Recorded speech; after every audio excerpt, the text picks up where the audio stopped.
मी आपल्याला सांगतोय अध्यक्ष महोदया की यामध्ये या प्रस्तावामध्ये जे आम्ही सांगितलं की जे विषय यामध्ये मांडल्या गेलेत अध्यक्ष महोदया मी मांडलेले आहेत त्यामध्ये आपल्याला आपल्याकडून न्याय मिळेल अशी अपेक्षा आहे। शेतकऱ्यांचं संपूर्ण उद्योगस्तव चाललाय, शेतकरी त्याला खरंच सांगतो कुठलाच हमी भाव मिळत नाही। 2014 मध्ये युरियाला 265 रुपये 50 किलोची बॅग मिळत होती, आज 450 रुपये युरियाची बॅग झाली, 450 रुपये। 470 रुपयाला DAPची बॅग मिळत होती, आज 1450 रुपये DAPची बॅग झाली। 150 रुपये 2014ला माणूस मिळत होता नोकरीला, 200 रुपयाला 150 रुपयाला महिला कामाला येत होती, आज 500 रुपयाला माणूस आणि 300 रुपये महिलांची रोजी झाली। 60 रुपयाचा 65 रुपयाचा डिझेल 100 रुपयावर गेला। शेतीचा खर्च डबलपेक्षा तिप्पट झाला, डबलपेक्षा तिप्पट। हमी भाव डबल, उत्पादनाला भाव देऊ, 1.5 पट देऊ, 2 पट देऊ, 2.5 पट देऊ, आणि आज मात्र त्यांना जो दर मिळत आहे डोळ्यात अश्रू आहे, ते अश्रू तुम्हाला पाप म्हणून शाप म्हणू लागतील, एवढा डोळ्यात शेतकऱ्यांचे अश्रू। अध्यक्ष महोदय, हे सगळे भाव वाढत असताना हमी भाव मात्र वाढत नाही। राज्य सरकारने शिफारस केली म्हणे, पण त्यांनी तो भाव वाढवून दिला नाही। हे जर सर्व पाहता मला वाटतं की शेतकरी उद्ध्वस्त होण्यापासून त्याला वाचवण्याची गरज आहे, आणि ते वाचवण्यासाठी आपल्याला विनंती आहे, आपण जर या ठिकाणी जर बघा, आजच सकाळी मी ड्रग्सचा विषय सांगितला होता, तो विषय राहिला होता माझ्याकडून। आज सकाळी 5 वाजता सातारा जिल्ह्यातील जावळी तालुक्यातील सावरी गावात मुंबई क्रांतीने धाड टाकून ड्रग्स निर्मितीचा कारखानाच पकडला। यवतमाळमध्ये ड्रग्स निर्मितीचाच कारखाना पकडला आणि कारवाई केली। इथून नक्की किती ड्रग्स आणि बाहेर पडलं, आणि हा कारभार सुरू होता त्यावेळेस SP ना या ठिकाणी नमकी काय मिळालं, मुंबई ब्रांचने काय हाती लागला, आणि सर्व ऑन रेकॉर्ड घेतल्या का गेले नाही, हे संपूर्ण अनुत्तरित प्रश्न आहे। आज सकाळी अजिबात प्रसार माध्यमांकडे माहिती नाही, प्रसार माध्यमापासून लपवून हा कारखान्यावर धाड टाकली गेली, पकडल्या गेलं, मोठ्या प्रमाणात ड्रग्स पकडल्या गेला। पण गृहमंत्र्यांनी सभागृहाच्या पटलावर ही वस्तुस्थिती माहिती ठेवली पाहिजे। हा ड्रग्स उद्ध्वस्त करणारा ड्रग्स असल्यामुळे माझी काही मागणी आहे विदर्भाच्या माध्यमातून, अंतिम आठवडा प्रस्ताव आहे, आणि अंतिम आठवड्याच्या प्रस्तावातून आपण विदर्भाचा सिंचनाचा बॅकलॉग यावर चर्चा केली झाली पाहिजे होती, पण वेळेच्या अभावी ते होऊ शकली नाही। आमचा आर्थिक बॅकलॉग संपला, पण भौतिक बॅकलॉग अजूनही आमचा संपलेला नाही। आपला आर्थिक जरी तुम्ही पैसे दिलेत, कारण दर वाढलेत, पर हेक्टरी दर वाढलेत सिंचनाचे, त्यामध्ये आज आम्हाला ती आवश्यकता आहे। आणि म्हणून या संदर्भात, कारण 94 नंतर इंडिकेटरची कमिटी होती, इंडिकेटर बॅकलॉग समिती, त्याचा आता मोजमाप काही झालेलं नाही। तेव्हापासून कुठलाच मोजमापाची नवीन पद्धत आपल्याकडे नाही, त्यामुळे ही कशाच्या आधारावर मोजणार?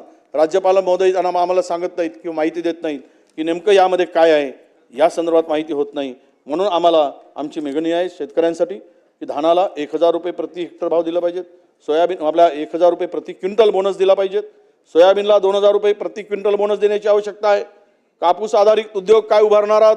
कापूस इकडे आहे, उद्योग तिकडे आहेत, विदर्भात कापूस आणि मराठवाड्याच्या काही भागामध्ये कापूस मोठ्या प्रमाणात होतो, यासाठी आपण काय देणार आहात?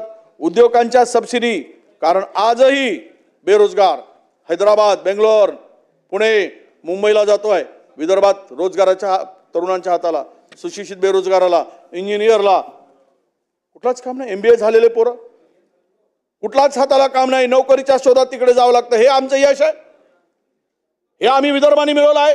विदर्भाचे मुख्यमंत्री असताना विदर्भातल्या पोरांना नोकरीसाठी जर हैदराबाद आणि बेंगलोरला पाळावं लागत असेल, प्रत्येक गावातला 6-6, 7-7 पोरं तुम्ही जाऊन या, नोकरीच्या शोधात तिकडे जातात, तर तिकडे नोकरी मिळतात। हैदराबादला, बेंगलोरला, नोएडाला, पुण्याला, मुंबईला, गुजरातला जावं लागत आहे, कारण गुजरातमध्ये उद्योग पडालेत आमचे। आणि म्हणून या ठिकाणी या उद्योगासाठी तुम्ही जर सबसिडी दिली, मियान सारखा नॅशनल प्रोजेक्ट औद्योगिक केंद्र ओसाड पडलाय, तिथे येऊ शकत नाहीत उद्योग, घोषणा होतात ह्या प्रमुख 45,000 कोटीची देणार, ते 30,000 कोटीची गुंतवणूक करतायत, प्रत्यक्षात काहीच येत नाही, काही मिळत नाही। आणि म्हणून आपल्याला विनंती आहे की उद्योगांना मोठ्या प्रमाणात सबसिडी देऊन इलेक्ट्रिक बिलामध्ये कपात द्या, जे गुजरात सरकारने केलं होतं ते तुम्ही करा ना, नाव घेतो ना आम्ही गुजरातचा, पण ती सबसिडी इलेक्ट्रिकमध्ये दिली पाहिजेत। संत्रा आहे, मोसंबी आहे, यावर प्रक्रिया प्रकल्प एक रामदेव बाबांनी सुरू केला, तो कधी सुरू होतो माहित नाही, काही प्रमाणात त्याची टेस्टिंग झाली, रामदेव बाबा काय नाही, संत्रा आहे, संत्र्याच्या सालही काढून त्याच्यावर काय करणार आहे म्हणे, पैसे कमवणार आहे म्हणे, कमवू देत, पण आमच्या शेतकऱ्याला तर फायदा होईल. कमवू द्या, साल विका, साल काढा, करू देत. बाकीचं सारखं आहे, याला मार्केटची हमी आहे का? आमच्याकडे बांगलादेशमध्ये संत्रा मी जाऊन पाहून आलो. माहीत आहे राणा, तुम्ही त्यांचे सोबती आहात रामदेव बाबांचे. अरे बाबा, मी जाऊन आलो, पाहून आलो, ते सांगतो मी. हां अध्यक्ष महोदया, संत्रा आहे, आमचा मोसंबी आहे, याला हमी, मार्केटची हमी तर मिळाली पाहिजे. कुठे आहे याला? सरकारने व्यवस्था करून दिली पाहिजे. बांगलादेशामध्ये जो निर्यात टॅक्स लागतो त्याच्यावर कुठेतरी केलं पाहिजे, त्या संदर्भात केलं पाहिजे. विदर्भातील किल्ले आहेत आमचे, त्या किल्ल्याच्या संवर्धनाच्या संदर्भात काय भूमिका आहे?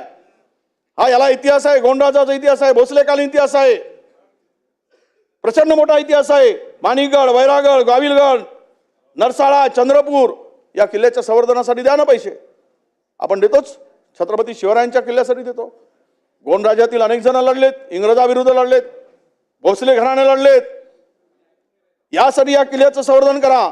आणि आम्ही सत्तेत होतो त्यावेळेस इकडून फार आवाज यायचा विदर्भ वैधानिक मंडळासाठी. आज जोरात, आता काय झोपले काय? कुठे आहे विदर्भ वैधानिक मंडळ? कुठे आहे निधीचा समतोल वाटप? कुठे आहे बॅकलॉग? कुठे आहे निकटर कमिटीचा निर्देश? या सगळ्यामध्ये जर पाहिलं अध्यक्ष महोदय, तर यामध्ये आमचं म्हणणं आहे की वैधानिक विकास मंडळाला, आता तुमची सत्ता दिल्लीत आहे, महाराष्ट्रात आहे, या वैधानिक मंडळाला परमिशन द्या, तेव्हा आम्हाला कळेल आम्ही नेमकं कुठे आहोत. कुठे आहे आमचा आदिवासी माणूस? कुठे आहे ओबीसी, दलित, भटक्या, बहुजन समाज विदर्भातला? त्याच्या वेता दूर होत नसतील तर मग उपयोग काय? ज्या दिवशी विदर्भातला तरुण विदर्भात रोजगाराच्या संधी उपलब्ध करून इथे राहील, तर त्या दिवशी विदर्भाचा विकास झाला असं आम्ही समजू. नाहीतर मी म्हणालो त्याप्रमाणे या बहुजन समाजाला, ओबीसी समाजाला वेटीस धरून जी काही मक्तेदारी, जी काही दादागिरी, निधी पळवण्यामध्ये असमानता, यामध्ये आम्हाला उत्तर मिळणार नाही आणि आमचं समाधान होणार नाही, आमच्या वाट्याचं मिळणार नाही. त्यामुळे उद्या जर वेगळ्या विदर्भाची मागणी केली, आपणच करत होतात सगळे, फडणवीस साहेब करत होते, सुधीर भाऊ करत होते, सगळे आघाडीवर होते म्हणून वेगळा विदर्भ, वेगळा विदर्भ. आज का नाही? हे सगळे प्रश्न का अनुत्तरित आहेत? या प्रश्नाचं उत्तर का नाही अध्यक्ष महोदया? म्हणून आमचं म्हणणं आहे की आपल्याला विनंती आहे की या संदर्भात चर्चा झाली पाहिजेत आणि या चर्चेतून आम्हाला उत्तर मिळाली पाहिजेत की यामध्ये कोणत्या जिल्ह्यामध्ये किती गुंतवणूक झाली, त्याचं चित्र आता स्पष्ट करण्याची आवश्यकता आहे. आर्थिक अनुशेष दूर झाला, भौतिक नाही झाला. हजारो शाळा अजूनही बंद होत आहेत, मोठ्या प्रमाणात बंद पडत आहेत. त्या कुठल्याही शाळा विदर्भातील बंद होणार नाहीत. विदर्भातील 7 जिल्हे, महाराष्ट्रातील 11 जिल्हे इंडिकेटरच्या खाली आहेत, दरडोई उत्पन्नाच्या खाली आहेत. जे देशातील 100 जिल्ह्यामध्ये महाराष्ट्रातील 7 जिल्ह्याचा समावेश आहे, 7 जिल्ह्याचा. ही सगळी परिस्थिती पाहता या कुठल्याही शाळा या ठिकाणी बंद पडणार नाहीत आणि त्या ठिकाणी शिक्षकांची व्यवस्था होईल. यासाठी आवश्यकता अध्यक्ष महोदय, आरोग्याच्या दृष्टीनं जे आपल्याकडे डॉक्टरांची कमी आहे, कर्मचाऱ्यांची कमी आहे, बिल्डिंगची कमी आहे, हे लवकरात लवकर भरण्याचं काम आपण केलं पाहिजे अशी माझी विनंती आहे अध्यक्ष महोदय.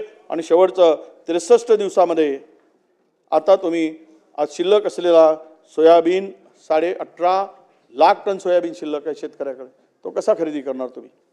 कसं काय करणार? प्रस्तावित 355 केंद्र आहेत, 190 सुरू झालेत. 2026 पर्यंतची मुदत आहे याला. फरवरी जवळच आलो आपण, महिन्याभरात, आणि रिजेक्ट करणं सुरू झालं आहे. यावर पुन्हा आपण मार्ग काढून जावं अशी माझी विनंती आहे अध्यक्ष महोदय.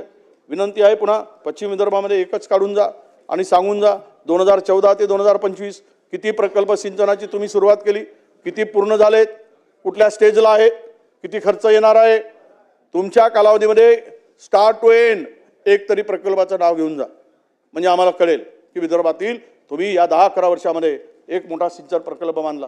खर्च होत आहे, तुम्ही सांगत होतात की खर्च कसा वाढतो, बॅकलॉग कसा वाढतो, प्रकल्प का वेळेत पूर्ण होत नाही. 11-11 वर्ष झाली, 12-12 वर्ष झाली, एकही सिंचनाचा प्रकल्प पूर्ण झाला नाही. तुम्ही सुरू केलेला प्रकल्प पूर्ण करू शकला नाहीत. याचा अर्थ स्पष्ट आहे की तुम्ही कुठेतरी चुकत आहात आणि आम्हाला फसवण्याचं काम होत आहे. आणि म्हणून या संदर्भात सरकारची भूमिका स्पष्ट होण्याची आवश्यकता आहे अध्यक्ष महोदय.